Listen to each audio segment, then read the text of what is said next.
Muy buenos días, buenas tardes a la hora que escuchen este video. Les habla John Fernando Rodríguez y lo que vamos a ver en esta clase el día de hoy es el proceso de creencias. Esas creencias que dentro del esquema de cada ser humano genera una formación tan poderosa que le permite crear, le permite desarrollar o en algunas otras ocasiones lo que hace es permitir estancarse en la vida. Todos los seres humanos tenemos creencias. Esta clase, dirigida desde el proceso de programación neurolingüística, va a hablar exclusivamente de los procesos de los niveles lógicos del pensamiento.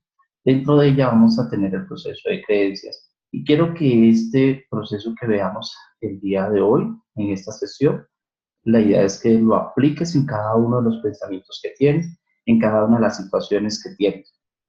Esto va a beneficiarte enormemente en cada una de las estructuras de acción que vayas a desarrollar a nivel personal, a nivel social, a nivel familiar y a nivel de tu vida. Así que les voy a compartir el esquema que tenemos eh, hablando sobre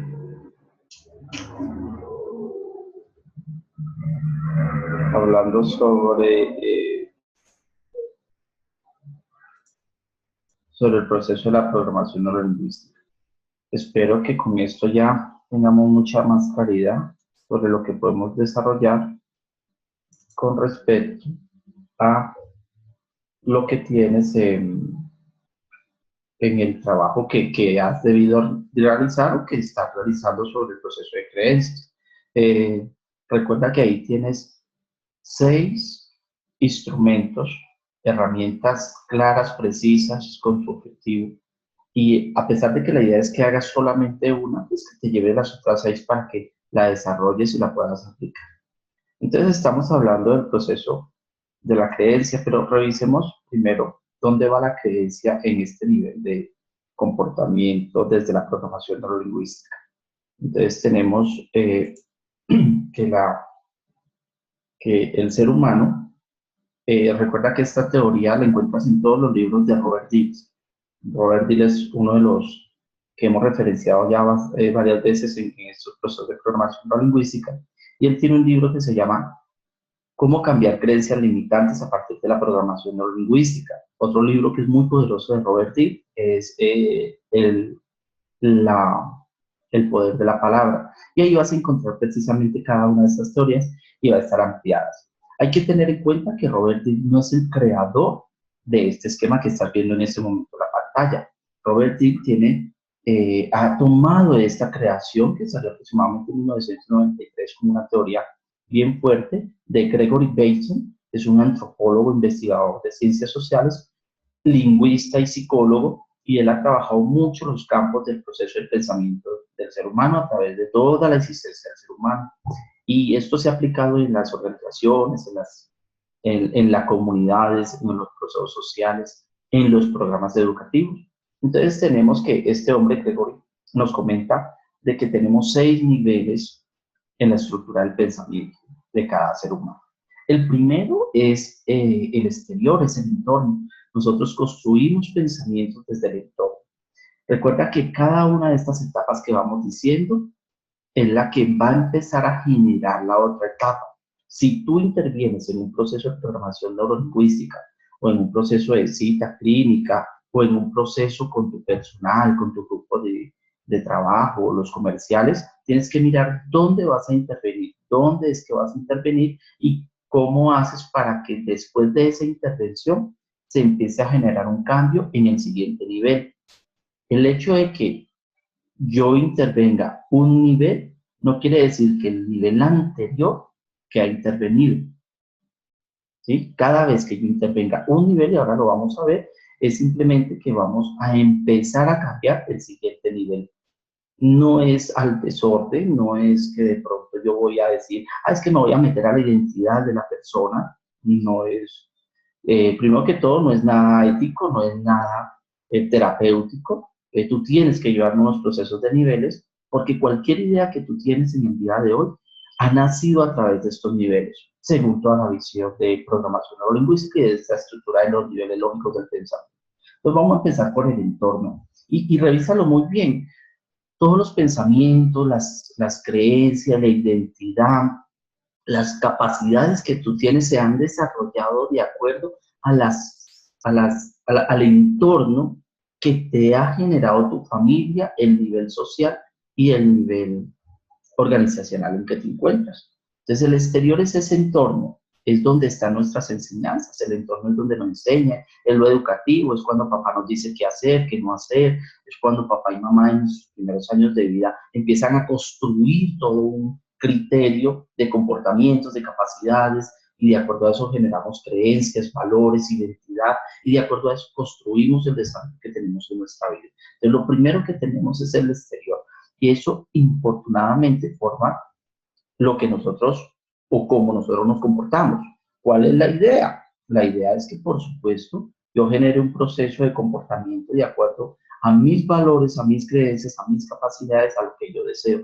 Pero nosotros, de una u otra forma, estamos adoptados por el entorno que tenemos.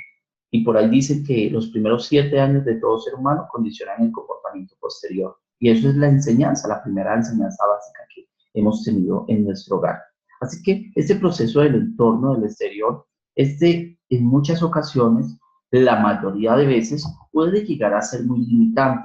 Recuerda cuando mi mamá dice, no, tú que ahí, cuidado, se cae el árbol, no se suba ahí. Y eso empieza a generar a nosotros una cantidad de comportamientos que tienen un criterio desde el entorno, lo que nos enseñan en el colegio, en la escuela, en las instituciones.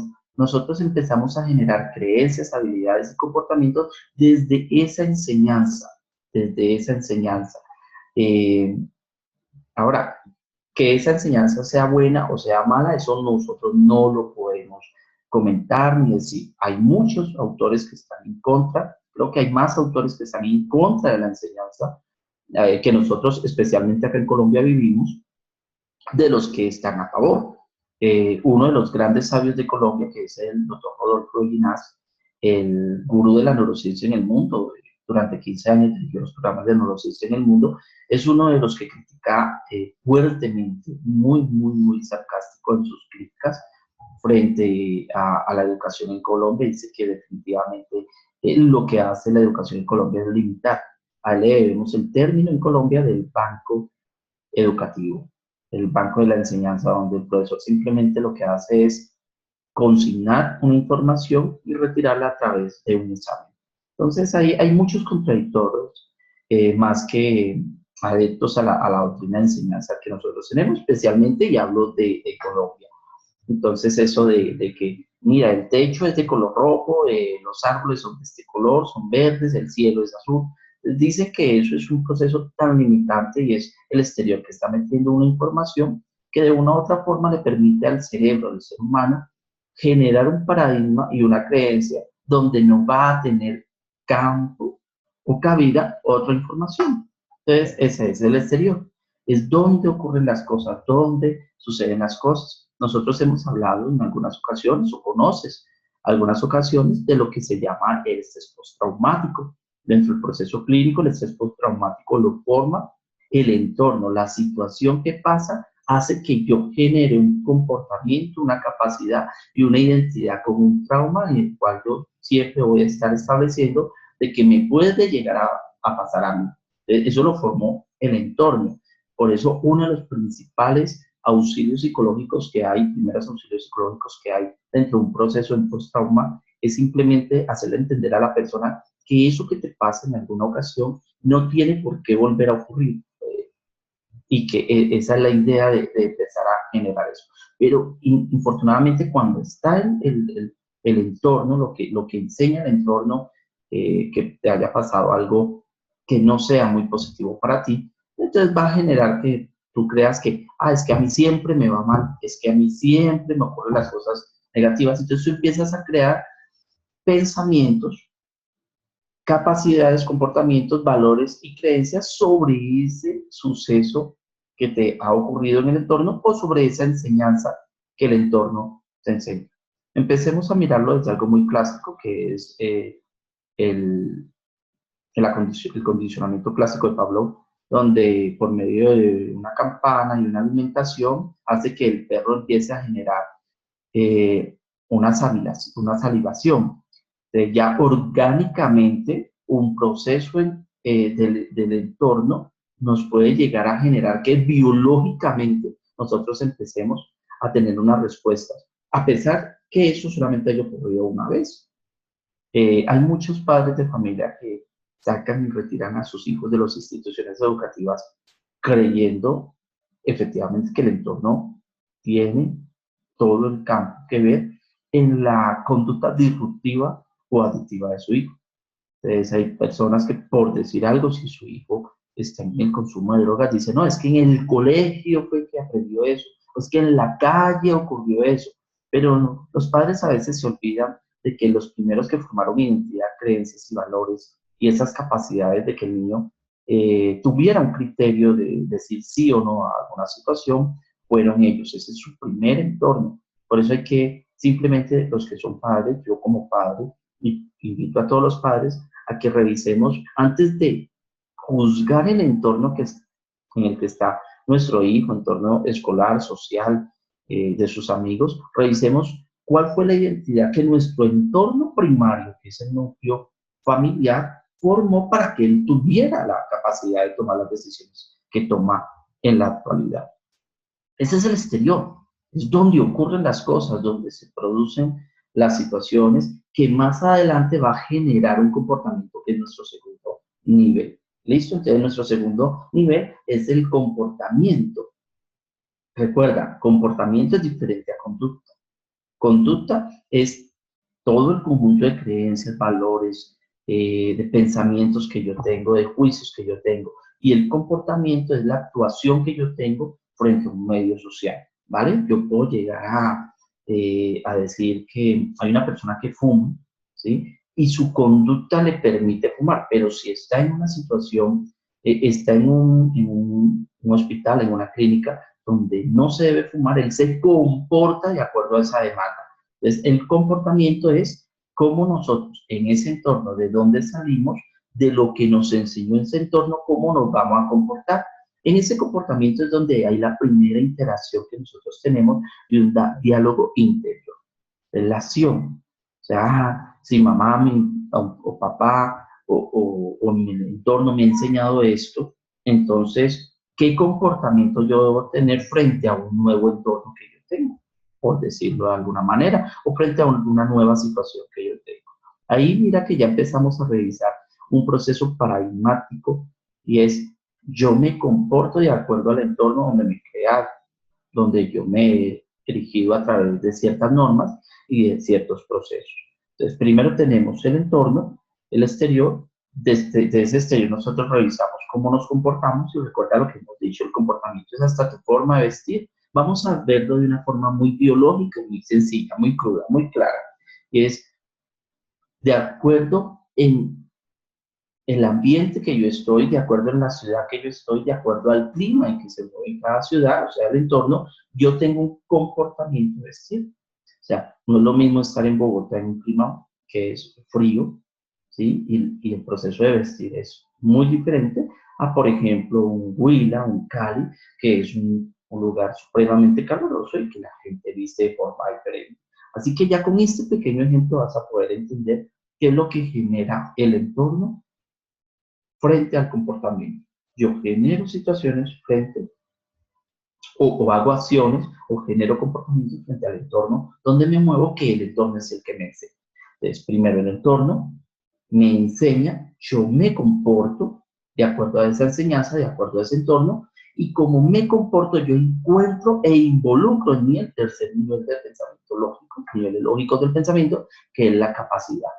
¿Cómo yo hago para desarrollar esos comportamientos, para construir esos comportamientos y para sostenerme en esos comportamientos? Ese es un aprendizaje, es la habilidad. Estoy en el entorno, genero el comportamiento y genero el hábito a través de ese proceso. Es curioso, los niños que viven en la costa aprenden a nadar a muy baja edad. Nadan, son muy atléticos en el agua, se desarrollan y tienen grandes capacidades y habilidades en la natación, precisamente porque su entorno y su comportamiento le permiten generar eso. Una persona generalmente que no tenga en su entorno un comportamiento mucho hacia el lado, pues va a ser más, va a tener un rango de menor habilidad en el proceso de nado, a no ser que él decida que a pesar de su entorno genere un comportamiento de entrenamiento para tener una capacidad en el proceso de nado. Entonces, eso es diferente. Entonces, ahí tenemos el entorno, el comportamiento y la capacidad. Está el entorno, yo me comporto de acuerdo al entorno y entonces en ese comportamiento genero hábitos, genero movimientos, genero acciones que me van a llevar a generar mayores habilidades y capacidades de acuerdo a cómo yo me estoy comportando de acuerdo a ese entorno. Entonces tenemos entorno, comportamiento, capacidades y viene el proceso de que si yo estoy en un entorno comportándome con ciertas habilidades, entonces yo tengo la capacidad de creer que esas capacidades que yo tengo se van a valorar. Por eso, dentro del cuarto nivel están los valores que yo tengo como persona. ¿Sí? Entonces, vamos a mirar un entorno que sea de una familia muy católica, muy guiada a la espiritualidad, con comportamientos muy claros sobre su proceso, delimitantes frente a ciertos comportamientos, frente a ciertas acciones, sus capacidades, de acuerdo al rezo, a la capacidad oratoria, todo eso, va a tener unos valores y de su acercamiento a la religión que practica, pues va a tener unas creencias y unos valores diferentes a la persona que en el entorno, que en el comportamiento y que en sus capacidades nunca tenga arraigada un estilo de vida espiritual a través de una herramienta religiosa. Esa es una gran diferencia. Las personas que viven en, en unas zonas donde es permitida la caza de ciertos animales, van a tener la creencia de que ellos pueden matar, de que ellos pueden consumir el alimento, mientras que otras personas que no tengan ese entorno y que, por el contrario, en su comportamiento, en su casa, en su capacidad, le han dicho que los animales se tienen que cuidar, que no se mata el elefante por el marfil. O mira, por ejemplo, un ejemplo mucho más claro de lo que te quiero llegar a explicar con eso es, por ejemplo, el proceso taurino acá en Colombia. Entonces, estamos todos dentro de un mismo entorno, pero el comportamiento de cualquiera de los criterios que tienen las familias están empezando a generar diferentes procesos de capacidades y diferentes tendencias de creencias y valores frente al trato que tenemos frente a los animalitos.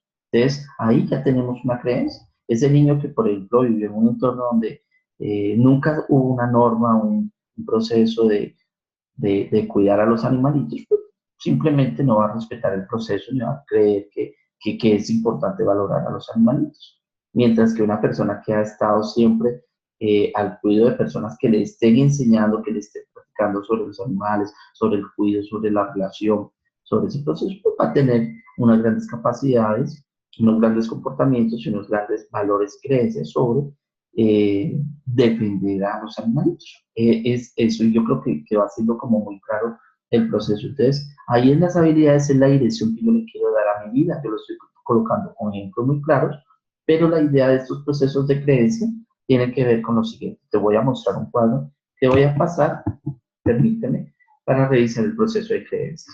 De acuerdo a todo lo que hemos visto, o sea, estas tres etapas, que es el entorno, el comportamiento y las capacidades, se forman nuestras creencias y nuestros valores.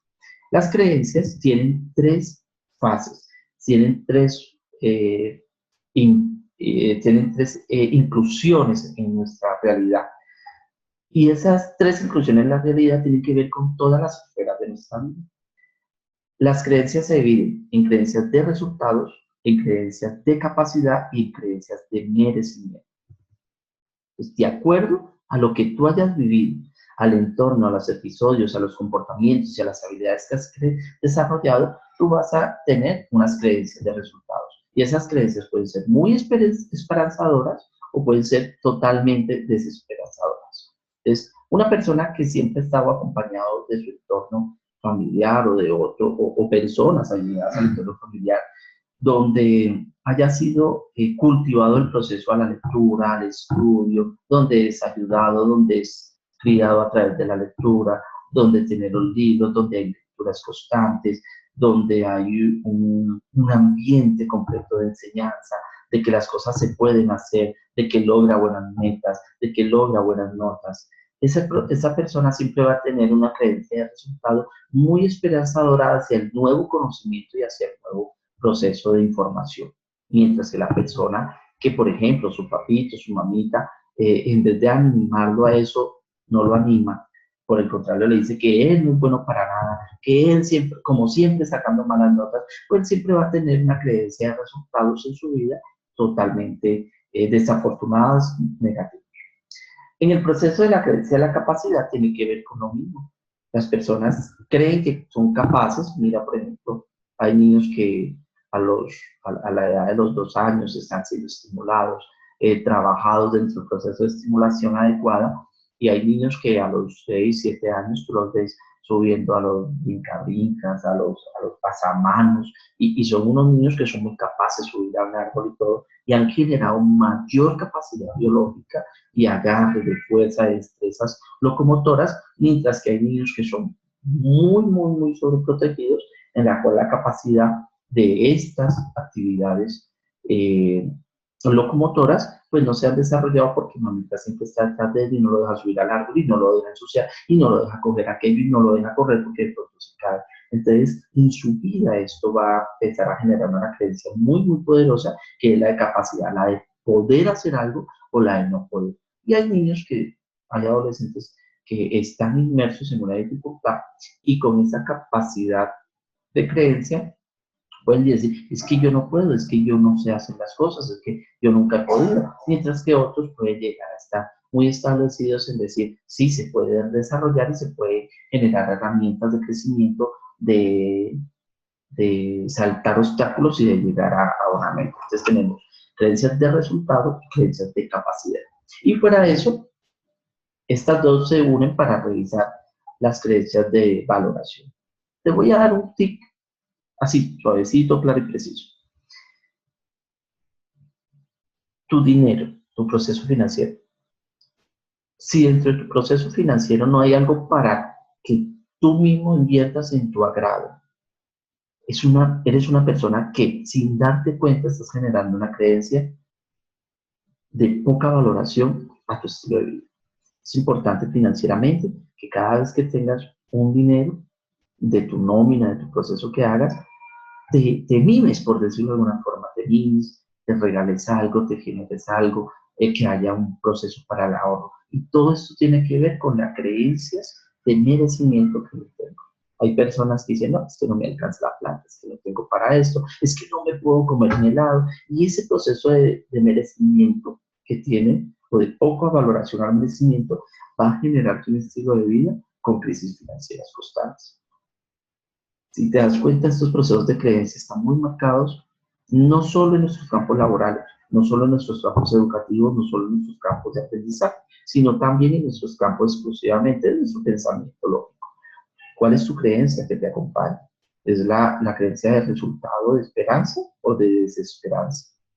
¿Es la creencia de capacidad, de que eres una potencia o que eres incapaz, impotente en realizar algunas cosas y lograr algunos metas? Y también es importante tener en cuenta y revisar cuál es tu creencia frente al merecimiento, qué mereces en la vida, qué eres capaz. Hay un ejemplo muy práctico y es simplemente que saques una lista de los valores que tienes y valores, cosas positivas, características positivas, virtudes, como tú la quieras llamar, ¿vale? Vas a reunir todo eso. Y vas a hacer otra lista de tus falencias o de tus áreas por mejorar. Es curioso, pero la mayoría de personas, por no decirlas casi todas, siempre tienen mayores áreas por mejorar que virtudes, características positivas o valores. Eso ya nos está dando algo de merecimiento. Eso ya nos está diciendo tu pensamiento sobre lo que tú mereces. Eso ya nos está diciendo sobre la creencia que tienes de valoración de tu propia persona. Ahora bien, una persona que está sometida por los golpes, una persona amante, o sea, que está en la oscuridad porque la persona tiene toda una familia y está una persona promiscua, una persona que tiene diferentes relaciones al mismo tiempo, ocultando una de ellas, y hay muchas personas que saben que la otra persona tiene otras relaciones, pero está ahí. Es una persona que definitivamente su creencia de merecimiento está definitivamente desvalorizada. ¿Qué te mereces tú en la vida? ¿Qué mereces? ¿Cuál es la valoración que le das a tus resultados, a tus capacidades y a tus metas? Eso lo tenemos que empezar a revisar. Este es un buen punto para revisar, pero recuerda que tus creencias están desarrolladas en la mayoría de los casos, el 90-95% es de algo inconsciente, de algo desde tu infancia, desde esos niveles lógicos, desde ese entorno en el que viviste, desde ese comportamiento que has tenido hasta ahora y que no te has decidido a cambiar porque te da miedo, porque lo miedo tiene que ver exclusivamente con lo desconocido, entonces da miedo que vas a encontrar, o porque crees que de pronto no eres capaz. Recuerda esta frase: todo lo que un ser humano sobre la Tierra ha realizado, cualquier otro ser humano es capaz de realizarlo. Así que te invito simplemente a que revises y generes un plan de revisión de creencias que tú tienes sobre resultados, sobre capacidad y sobre merecimiento. Y vas a ver que todas están unidas a estos procesos de los niveles lógicos del pensamiento. Esos valores y esas creencias están determinados generalmente por estas situaciones. Y después de estas creencias y estos valores, lo que nosotros encontramos precisamente es quién soy. Porque yo soy, o sea, la identidad es lo que yo creo y lo que yo valoro en mi vida. Esa es la identidad. Y esa identidad, si te has dado cuenta, es el quinto peldaño de todos estos niveles lógicos de pensamiento, de lo que me han formado, de los comportamientos que he construido, que con esos comportamientos, qué habilidades he desarrollado y hábitos de personalidad he desarrollado, y con estos hábitos empiezo a generar las creencias y los valores. La mayoría de valores, la mayoría de creencias que tiene cada ser humano, te quiero decir algo, no son tuyas, es del entorno que nos ha generado esas creencias y esos valores. ¿Qué te han dicho que no puedes? ¿Qué te han dicho que sí puedes? ¿Quién te ha dado la mano? ¿Quién te ha generado opciones de comportamiento y opciones de capacidades que te hayan brindado adecuadamente para generar tu propia identidad, tu propio sistema de creencias y su propio sistema de valores? ¿Bien? Así que te invito a que después de esa identidad, solo al saber quién soy yo, es donde yo puedo construir la misión y la visión de mi vida. Cuando yo estoy hablando ya de misión y visión de mi vida, estoy hablando de un sexto nivel, que es el transpersonal, que es la espiritualidad. Está bien, en la identidad yo puedo decir, ah, sí, es que yo soy psicólogo, ¿sí? Pero en lo transpersonal yo puedo decir, ¿para qué soy psicólogo? ¿Para qué me formé como tal?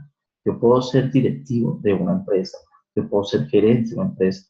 Es más, yo puedo ser gerente de toda una vida, yo puedo ser gerente porque soy padre de familia, porque soy una mamita, ¿sí? Y en ese proceso, ¿qué es lo que ha formado y qué creencias, qué capacidades, qué comportamiento y qué entorno voy a generar para que esta persona, o sea, mi hijo, o para que estas personas, mis operarios, o mis administradores, o mis alternos, tengan la capacidad de generar una identidad tan propia que se vuelvan productivos al 100% y que logren generar un proceso transpersonal, un proceso muy espiritual, o sea, trascender más allá de un proceso de conocimiento. Una cosa es lo que yo conozco, otra cosa es para qué utilizo eso que yo conozco. Así que recuerda esta frase: la fe no es esperar un milagro, la fe es hacer un milagro. Así que yo te invito a que revisemos este punto sobre las creencias y que empecemos a hacer una lista de nuestras creencias, cuáles nos han limitado, cuáles nos han enseñado, cuáles son las que yo tengo ahí amarradas y las tengo de tal manera que ni siquiera me he fijado por qué las tengo. Saca una lista de tus creencias, revisa en qué factor está, Mira cuáles son los niveles lógicos de pensamiento y cómo en cada uno de ellos te ha afectado o te ha beneficiado. Si te ha beneficiado, sosténla. Y si te ha perjudicado, entonces empieza por revisar. Primero, ¿cuál fue el entorno? ¿Dónde aprendí esa creencia? ¿Dónde la generé? ¿Quién me la enseñó? ¿Es en este momento esa creencia necesaria para el proceso de vida? ¿Es necesaria en este momento para la cultura? Lleva a la acción. Si esa creencia me ha generado ese proceso de comportamiento, entonces, ¿cómo puedo empezar a generar un comportamiento diferente que me genere una creencia no tan limitante, sino mucho más proactiva? Y por último, revisa cuál es la habilidad que debes manejar para que esa creencia limitante desaparezca de tu vida y nazca esa creencia que puedas desarrollar. Recuerda, no quiere decir que nuestros papás y nuestras mamás, las personas que estuvieron generando y los profesores nos enseñaron una creencia para nosotros ser o no ser. Simplemente cada persona tiene su sistema de creencias y de acuerdo a sus creencias empieza a desarrollar sus comportamientos y sus valores.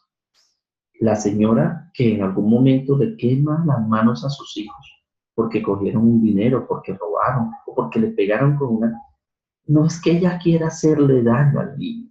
Y eso es un proceso que tenemos que tener en cuenta. Es una persona que viene con un sistema de creencias que de pronto viene de generación en generación y que dice que esa es la forma en que se le debe enseñar a niño. Así que revisemos. Mira, te invito por favor a que revises cuál es tu nivel de creencias y con este tip y esta sesión que te he dado, empieces simplemente a desarrollar tu nuevo sistema de creencias o a modificar o a editar ese sistema de creencias que pronto va a llevarte a lo que tú más deseas y es a generar un proceso muy potencial en tu vida, un proceso muy participativo, pero también quiero informarte, decirte, aclararte y dejarte esto muy claro. El hecho de que tú vayas a generar un cambio de creencia es simplemente de pronto olvidarte y sacar una enseñanza que te han generado personas a las que tienes un gran afecto. Toda creencia, toda creencia tiene que ver con el impacto emocional que generó la persona al crear la creencia. Lo mismo te dije al inicio. Por ejemplo, el estrés traumático es porque emocionalmente la persona se sintió en punto de tal amenaza de su integridad que el temor generó que incorporara un sistema de creencias en un accidente, en un robo, en una situación muy caótica, la persona emocionalmente vibra frente a esa emoción y genera un ancla. Y cuando ve a una persona con las mismas características de esa persona que hizo el daño en esa situación tan traumático que se generó, pues simplemente lo que va a hacer es asociar e inmediatamente se va a comportar en un sistema de defensa. Y ese sistema de defensa es entrar en pánico, parar el sistema que le permite actuar adecuadamente. Todo esto son los sistemas de creencias que nosotros tenemos. Biológicamente tú estás formado por un sistema de creencias, ¿sí? Y eso nosotros lo vamos a ver más adelante cuando revisemos cada uno de los talleres que nos has enviado sobre tu sistema de creencias y vamos a mirar a ver cómo las emociones han generado el campo y han tomado decisiones bajo ese criterio. Así que te invito por favor a que nuevamente nos pongamos en contacto para, para nuestro encuentro constante donde vamos a ver el proceso de coaching y vamos a llevar todo este campo que tenemos en el momento a hacer el proceso de cómo se aplica en un proceso de coaching. Y ese proceso de coaching, en ese módulo, vamos a revisar paso a paso cómo generar este proceso. Les agradezco enormemente por estar acá con nosotros presentes y los invito a las reuniones que tenemos programadas constantemente y a que nos escriban cualquier inquietud que tengan. Recuerden que el taller que se encendió sobre el proceso de creencia limitante es simplemente para revisar cómo asumes el proceso de teoría y cómo lo desarrollas en ese campo. Vas a recibir la retroalimentación necesaria que tengas y te voy a pedir el favor que recuerdes que para hacer esta clase de ejercicios no puedes generar ejercicios bajo suposiciones. Tienes que hacerlos con casos reales porque si no, no vamos a tener el resultado que queremos tener. Te agradezco mucho por estar acá con nosotros y que tengas muy buen resto de día.